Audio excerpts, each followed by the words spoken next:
नमस्कार, good morning. तर 5:30 वाजलेले आहेत. आम्ही तसे सगळेजण 5 वाजताच उठलो होतो. सकाळी आम्ही सगळेजण लवकरच उठतो.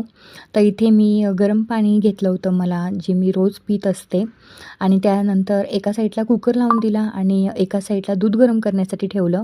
तर चपात्या वगैरे करून झालेल्या होत्या आणि आकाशचं खूप दिवसापासून चाललं होतं, की घरामध्ये अंडा भुर्जी वगैरे असं काहीतरी बनव, कारण एकादशी पण होऊन गेली आणि त्यानंतर गुरुवार पण होतं, त्यामुळे काही बनवलं नव्हतं. सगळं झाल्यानंतर आम्ही आज घर क्लीन केलं, कारण आता गुढीपाडवा आहे. त्यामुळे घर स्वच्छ असल्यानंतर मन अगदी प्रसन्न राहतं आणि मला देखील खूप छान वाटतं, घर जेवढं स्वच्छ असेल तेवढं.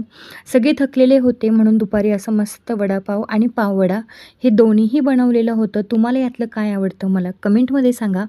चॅनलवरती नवीन असाल तर नक्कीच चॅनलला सबस्क्राईब करा. भेटूया पुन्हा अशाच एका मिनी व्लॉगसोबत. तोपर्यंत बाय.